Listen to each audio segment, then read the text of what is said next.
Namaskar. A warm welcome to World News and Indian Perspective on All India Radio. This is R.S. Raghu and with me is Nishit Kumar bringing glimpses of major developments of the day from across the globe. Over the next half an hour, we shall bring you the latest from the world of politics, economy, sports, entertainment and more. The headlines. Prime Minister Narendra Modi to embark on a two-day visit to Bangladesh tomorrow. Says India is committed to provide abiding support to Bangladesh. Indian Parliament passes National Bank for Financing Infrastructure and Development Bill to provide long-term finance for infrastructure projects in the country. South Sudan receives Made in India COVID-19 vaccines under Vaccine Maitre initiative. European Union tightens export curbs over COVID-19 vaccines in a bid to avoid shortfall. Indian trio of Rahi Sarnobaz, Chinky Yadav and Manu Bhaker clinch gold in women's 25-meter pistol team event at ISSF Shooting World Cup. And in badminton, Saina Nehwal enters quarterfinals of Orleans Masters in Paris.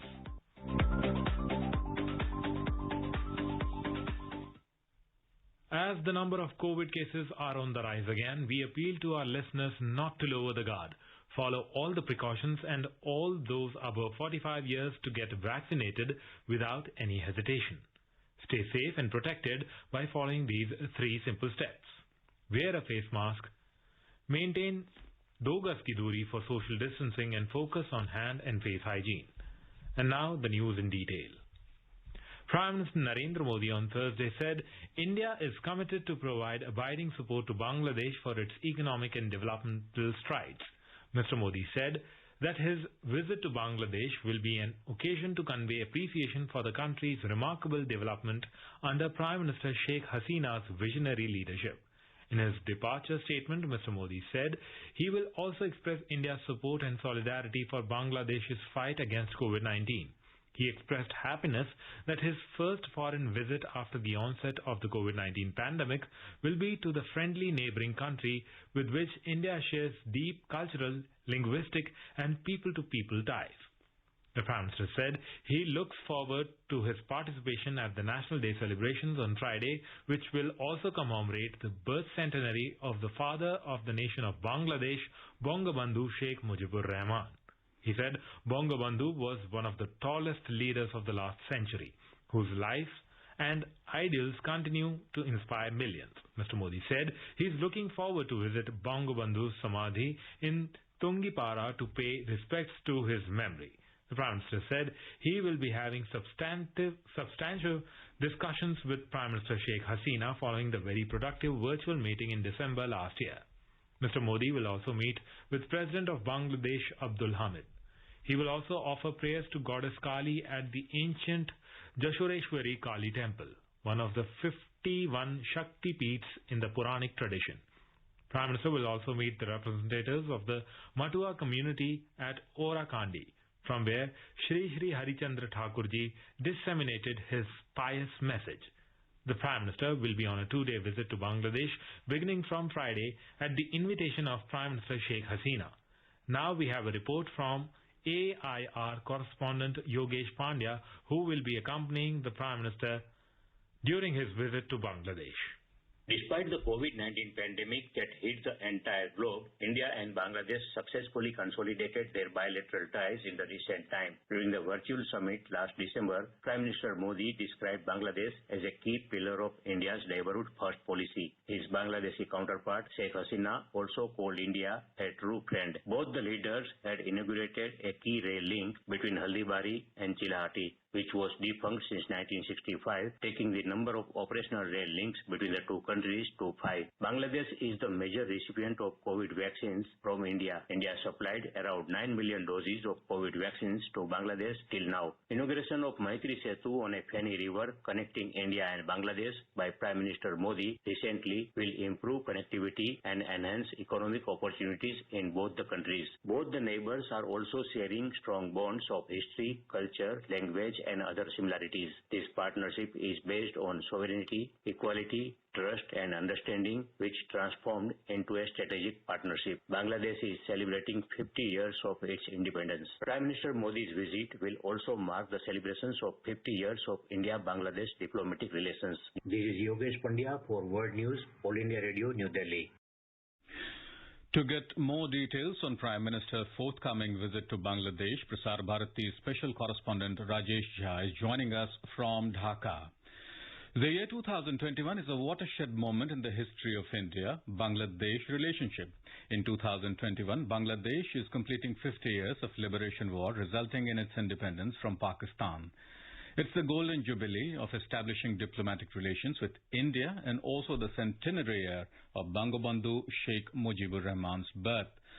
So, what is the significance of Prime Minister Modi's visit and what are the programs lined up during the visit? Yes, it is true that the year 2021 is a watershed moment in the history of the relationship of the two countries. Actually, India-Bangladesh ties are rooted in history. The role of India in the liberation war of Bangladesh in 1971. This continues to provide a deep connect with the people of Bangladesh. We hear regularly in Bangladesh that relationship between India and Bangladesh is the relationship of blood. Now, this relationship has assumed a multi-dimensional shape over the last 50 years. However, all relations need to be nurtured and energized as time passes. Prime Minister Narendra Modi's visit, which is his first foreign visit after the corona pandemic that hit the world, shows the importance India gives to its ties with Bangladesh. His visit on this historic occasion of the birth centenary of Bangabandhu Sheikh Mujib and the golden jubilee of the liberation of Bangladesh and establishment of the diplomatic ties, 50 years of the establishment of diplomatic ties with India, is widely seen as a significant step in further strengthening the historic friendship between India and Bangladesh. At one level, if you look at it, the visit of Prime Minister Narendra Modi reaffirms the historic ties between India and Bangladesh. On the other hand, it also lays the foundation of a new chapter in the relations based on mutual respect and shared vision for the prosperity of both the countries and also the region. Absolutely. Tell us more about the response in Bangladesh about the Prime Minister's visit. Bangladesh has been celebrating this historic occasion of Bangabandhu's birth centenary and its Golden Jubilee celebration since March 17th. Heads of government and state from Maldives, Sri Lanka, Nepal and Bhutan have already come, and tomorrow is going to be the final concluding day of the session. And Bangladesh is doing it at a grand scale despite the COVID-19 thing, and lots of things are happening. I can sense a tremendous excitement in Bangladesh about the visit of Prime Minister Modi. Indeed, the visit of Prime Minister Modi on the concluding day of the 10-day-long celebration shows the significance Bangladesh attaches to its ties with India. Even the common people of the country are eagerly awaiting his arrival tomorrow. We are getting reports from other places where he is going to visit on 27th of March, like the birthplace of Sheikh Mujib, that is Tungipara, and Satkhira and Orakandi. That there is a great excitement among people about the visit of Prime Minister Narendra Modi.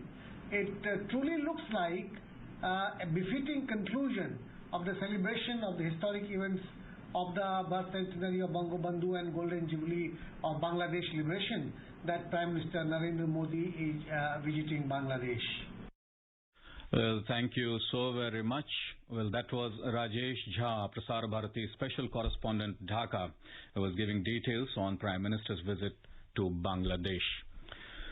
The language movement played a crucial role in the birth of Bangladesh. On the 21st of February 1952, Pakistani forces killed students protesting against Urdu imposition. The day has since been observed as a tribute to martyrs. Professor Muhammad describes the prevalent sentiment in the country at the time against the imposition of Urdu and the calls for preservation of the Bangla identity. The question of language became the sole issue to bring all the anger and frustration of the people to come to the street. And students were leading in that. It opened up the people's aspiration for their identity, for changes they were aspiring. And they understood that increasingly, day by day, things became clear that Pakistan ruling class totally hostile to Bengalis.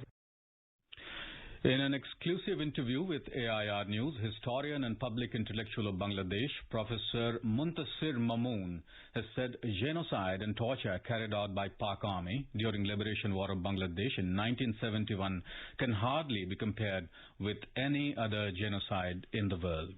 The main feature of our Liberation War is genocide and torture. The genocide and torture carried out by the Pakistani army 50 years back and their collaborators during the Liberation War of Bangladesh in 1971 began in Pakistan can hardly be compared with any other genocide in the world. After World War II or Second World War, such a number of people have never been killed together, nowhere in the world but in Bangladesh, within just 9 months. In just 9 months, the Pakistan army and their collaborators, I should say Bengali collaborators, killed more than 3 million people. You see, the official number is 3 million. But recently, we are doing a survey on 64 districts of Bangladesh. We have completed 30 districts on the surveys on genocidal incidents, killing fields, torture cells, and mass graves. The result of the 30 districts that we have indicates that more than 3 million people were killed and more than 5 lakh women were raped. Because at that time, there was no survey, we just had a number. Now, disappointing that still Bangladesh has not yet been able to gain international recognition of the genocide committed in 1971. Nobody supported us, only India and Soviet Union supported us.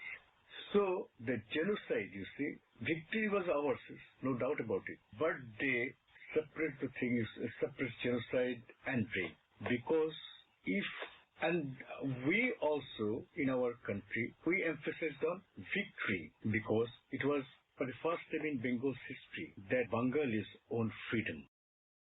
The Indian Parliament passed the National Bank for Financing Infrastructure and Development Bill 2021 with the approval of Rajya Sabha on Thursday. The Lok Sabha passed the bill on Tuesday.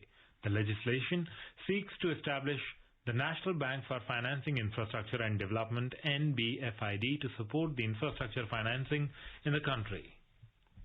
India continues its Vaccine Maitri initiative to supply made in India COVID-19 vaccines to countries across the globe. Africa's youngest nation, South Sudan, received made in India vaccines on Thursday. Meanwhile, Prime Minister of Mauritius, Jagannath Kumar, appreciated the government of India for the supply of COVID-19 vaccines to Mauritius. European Union has tightened its COVID-19 vaccine export control mechanism on Wednesday to prevent what it sees as an unfair one-way flow of vaccines out of the bloc. The measure could limit vaccine exports to countries like the UK, which produce some of their own vaccines but do not in turn send doses to the EU. This is All India Radio giving you the news. For quick news updates round the clock, follow us on Twitter at AIR News Alerts. In today's Hotspot section, Prasar Bharati special correspondent Rajesh Jha is in conversation with Vikram Doraiswamy, India's High Commissioner to Bangladesh, in an exclusive interview. Bangladesh occupies a key position in India's Act East and Neighborhood First policy. The relationship between India and Bangladesh have been historic and strong ever since 1971, when India extended a great support to the Liberation War of Bangladesh. Bangladesh is celebrating the birth centenary of its founding father, Sheikh Mujibur Rahman, the golden jubilee of its liberation from Pakistan, and 50 years of the establishment of diplomatic ties with India. Prime Minister Narendra Modi is going to visit Bangladesh to take part in the celebrations. Sir, India-Bangladesh relations have been exemplary, a model of relationship for the neighbors. How do you look at the current phase of relationship between the two countries? As you correctly said, the relationship has always been of extremely high priority for India. It is in fact one of our most prized and most important relationships. So from that standpoint, it is a particular pleasure to be able to say that India-Bangladesh ties are at their highest ever level since the 1970s.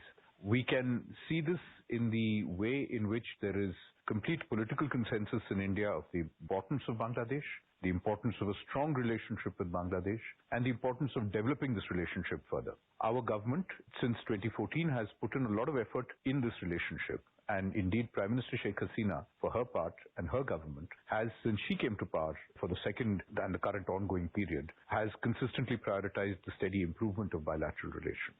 It is not recognized enough how much the relationship has changed. It is today a relationship in which there is great comfort in being able to recognize each other's importance and special position in our respective foreign policies. It is also a fact that we have resolved issues that have plagued us for decades, and in few other countries can you find equivalent examples. For instance, resolution of our land boundary. The actual effort to find and transfer pieces of land and to resolve issues of enclaves is unique. Very few countries have ever done this anywhere in the world. So this kind of thing is something that has given the relationship new strength. I would also want to include here the fact that India and Bangladesh are among the very few countries in the world, certainly in Asia, that have actually peacefully resolved even a maritime boundary dispute through a tribunal process, with both countries accepting the fact that the judgment would be binding on both countries. We have done things that are unique and I think not always fully recognized in our own countries, level of the world. So to answer your question in one phrase, when our leadership talks about this being a golden age of India-Bangladesh relationship, a Shonali Adhyaya, as they say in Bangla, I think that's absolutely correct. So Prime Minister Narendra Modi would be visiting Bangladesh to take part in these three historic celebrations that are going to take place. So how do you look at the importance of the visit of the Prime Minister to Bangladesh on this occasion? Well, that's, I think, a very specific and a very important question. Look, we need to remember that the COVID pandemic is still going on. In most parts of the world, high-level interactions have more or less dried up. Everybody carries out high-level business and indeed most kinds of business virtually these days. And yet, this will be the first visit of our Prime Minister outside India since the pandemic broke out. It shows the priority that our government attaches to the relationship with Bangladesh and these very important celebratory occasions. It also shows the fact that Bangladesh has reached out at the level of the Prime Minister to invite our Prime Minister to be the chief guest at this very, very important national day. 26th of March is Bangladesh's National Day, and our Prime Minister will be the sole chief guest, is a clear sign of the mutual regard that the two leaders hold each other in. So I think it is a highly significant moment that shows to the world and to our own people the priority we attach to each other. So yes, I would say that this is a very unique, very special moment. India-Bangladesh ties are multidimensional. They stretch from trade to commerce to connectivity to so many other aspects of the relationship between the two countries. But what are the specific areas which you think are important at this point of time, so far as the Bangladesh-India relations are concerned? We need to recognize that we are each other's biggest land neighbors. In any relationship that is so intense, so connected historically, culturally, even today as economies, and it's only getting more connected, the world is moving to far higher levels of integration for benefit. Even the COVID pandemic showed us that there is value in nearshoring production chains and inshoring production chains. So I'd say the relationship should really focus on identifying our strengths, working together to build on these strengths, and recognizing how best we can leverage the unique opportunities we offer each other. Let me explain that a bit. Bangladesh is today, if you look at its location, it is so well positioned to be the fulcrum of the trade and connectivity opportunities, not just for India and its northeast, but also for Nepal, for Bhutan, and even indeed for the Bay of Bengal area. So if we consider Bangladesh's USP, its unique selling proposition, to be as a strategic hub, to be a high quality producer of goods and an integrator of transportation systems, then I think the relationship could grow very rapidly in the direction of creating a sort of an irreversible economic partnership between us. Recently, External Affairs Minister Dr. S. Jaishankar was here in Bangladesh in connection with the preparation for the Prime Minister's visit and to discuss the bilateral issues. During his interaction with the media, he said that for the next 2 decades, the area that he sees to be the main thrust of India-Bangladesh relations are connectivity and people-to-people ties. Now, connectivity issues between India and Bangladesh have been growing. There have been so many new things. And people-people ties also quite closely linked to the connectivity issue. So how do you look at this issue, sir? The new challenges to connectivity, the new opportunities that exist between India and Bangladesh, the Maitri Setu that has been inaugurated, and so many other things. Could you please tell us about the new initiatives on connectivity and people-to-people ties that is also linked to it? Thank you. That connects up quite neatly with what I just said. So let me expand a bit on that idea. Now, if you see, till 1965, much of the connectivity between parts of Bengal on our own side also went through Bangladesh. As many as 6 railway crossings operated to move goods and people across what was originally one integrated region. After 1965, all of this connectivity was lost. What we have done with the strong vision of Prime Minister Sheikh Hasina and the determined direction of our government under Prime Minister Modi has been to rebuild much of this connectivity. So out of the 6 cross-border crossings that existed on the railway side till the 1960s, we have restored 5. The 5th was just restored in December last year, connecting in the North Bengal area between Chilahati and Haldibari. The 6th one in the Assam area between Shahbazpur and Kulaura is still work in progress. We hope by sometime next year it should be done. And we're building new rail connectivity, which will also connect up between Agartala and Akhoda, which will then give us seamless connectivity between the Chattogram-Dhaka line and also India into the northeast. So that's just railways. There are projects in place to connect up and improve the quality of roads that run from Benapole all the way to Bhanga, which is on one side of the Padda River, where the Mava Expressway is coming up. There are projects to upgrade roads in the northeast connective area. You mentioned Maitri Setu. The road that will connect it beyond from Ramgarh on the Bangladesh side towards Chattogram needs upgradation. We've offered a line of credit for that. The Japanese are also offering support for the bridges on that road. So the idea is to build the hard infrastructure of connectivity in terms of road and railways, and through that to facilitate the movement of goods and services, but also people. We have 2 non-stop trains running from Khulna to Kolkata and Dhaka to Kolkata, where we provide end-to-end clearances. So customs and immigration are done at the ends, not in the borders. If you can do that for people, why not for goods?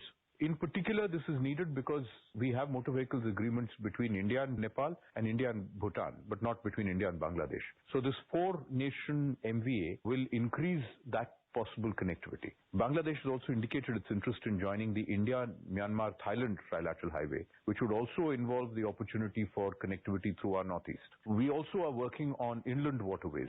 Historically, if you see, during the medieval period and thereafter during even the British colonial period, the rivers served as the main channels of transportation of goods from the northeast and from the mountains. Now, that has actually died out. And making rivers usable again by cross-border routes has been one of the big focuses of our government. And Bangladesh side has also been extremely cooperative on this. So the net result has been that we are now, through joint dredging exercises, some of which we're doing on grant basis, through projects to build connective infrastructure like container terminal at Ashuganj River Port, we are close to a point where we can look at rivers being used for commercial purposes. Human creativity and business will lead the rest, provided we create the opportunities for them. Which brings me to a second part that is equally necessary, along with the upgradation of ports, roads, rail, river infrastructure, and even airports. What we really need to look at is the regulatory systems that connect all of this. The World Bank did a study recently, which was published last week, and I participated in the release of that study, which pointed out that the India-Bangladesh border is a thick border, which essentially means that regulatory processes on both sides are so stringent that it is very difficult for goods and services to move across. Difficulty, in other words, means more time. More time means more money lost. More money lost means that the cost of trade or the cost that is attached to the movement of goods is passed on to consumers. So it means higher cost of goods and services for the consumers in Bangladesh or in India, as the case may be. Now, this makes no sense. We really need to have a more business-friendly approach to it. We need to multiply the number of ports through which goods can move through. We need to increase the integration between customs systems. We need to look at ways in which we create multimodal nodes and hubs of goods transshipment. So I think what the minister was trying to say was that if we get the connectivity picture right, and it is already beginning to come into place on both sides, immediately be able to see direct economic benefits from this. Yes, indeed, sir. Foreign Secretary Harshvardhan Shringla recently spoke about energy cooperation, the connectivity of energy in the sub-region of India, Bangladesh, Myanmar and all. It's a very important part of the cooperation in this region, and India is working on this. But one of the most important and significant things that had happened recently is the COVID cooperation, the cooperation between India and Bangladesh on the issue of COVID. At a time of such a huge humanitarian crisis at the global level, when the challenges for India were no less grave, India was able to supply a very generous amount of vaccine to Bangladesh. Subsequent to the last year's video conferencing called by the Prime Minister of India with SAARC leaders, there has been so many important activities that have taken place between India and Bangladesh. Do you think it can serve as a template for future in terms of such natural crisis or humanitarian crisis between countries of this region and specifically between India and Bangladesh?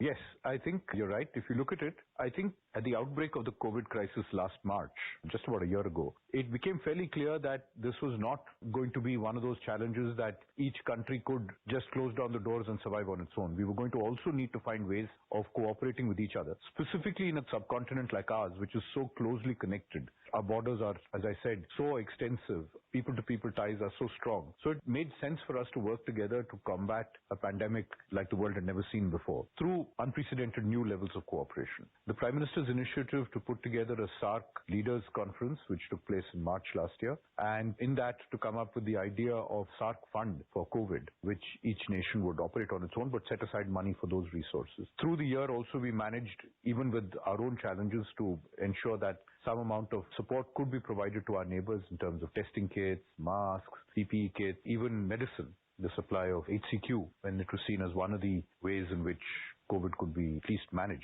All these were signs of our consistent effort to maintain partnerships between us in our neighborhood during the COVID phase. As we moved towards the delivery of finished vaccines, we also started work to prepare the ground in India, but also with our partners through online experience sharing platforms where we talked about how we were approaching the challenge of inoculating hundreds of millions of people, how we were coping with the challenge of ensuring cold chains for the movement of drugs, access to quality syringes and needles, the totality of the challenge. When you think about it, these are huge administrative challenges. And recognizing that these are similar challenges that our neighbors were going to face, we worked together with all of them to share knowledge, to see what they had in mind and to see if we could replicate each other's best practices. So this practice has also happened over the last several months. As the vaccines then were rolled out, Bangladesh was one of the first countries to receive not only their own contracted purchase of vaccines, but even before that, a tranche of 2 million doses of vaccines. Today, if you see from the purchases that were made plus the gift pack of dosages from India, Bangladesh is today the largest recipient of India-made vaccines in the world. We've supplied something like 54 million vaccines. Well, as of earlier this month, it was 54 million, maybe it's about 60 million now. And Bangladesh alone has about 9 million plus. So it is a sign of the importance that we attach to a country that is our. Moving on to sports now. In shooting, India won gold in the women's 25-meter pistol team event on Thursday at the ISSF World Cup in Delhi. And in badminton, Indian shuttler Saina Nehwal and Kidambi Shrikant made winning starts and reached the men's singles third round and women's singles second round with comfortable wins.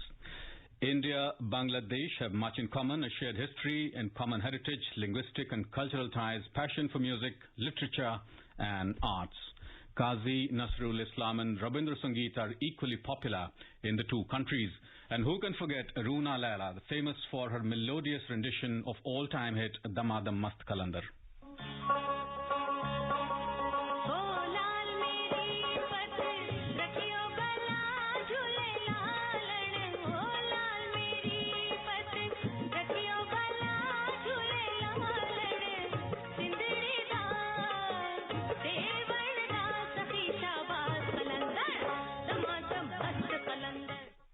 A quick look at the headlines once again. Prime Minister Narendra Modi to embark on a two-day visit to Bangladesh tomorrow. Says India is committed to provide abiding support to Bangladesh. Indian Parliament passes National Bank for Financing Infrastructure and Development Bill to provide long-term finance for infrastructure projects in the country. South Sudan receives Made in India COVID-19 vaccines under Vaccine Maitre initiative. European Union tightens export curbs over COVID-19 vaccines in a bid to avoid shortfall. Indian trio of Rahi Sarnobat, Chinky Yadav and Manu Bhaket clinched gold in women's 25-meter pistol team event at ISSF Shooting World Cup. And in badminton, Saina Nehwal enters quarterfinals of Orleans Masters in Paris. And with that, we end this bulletin. See you at the same time tomorrow with the next edition of World News.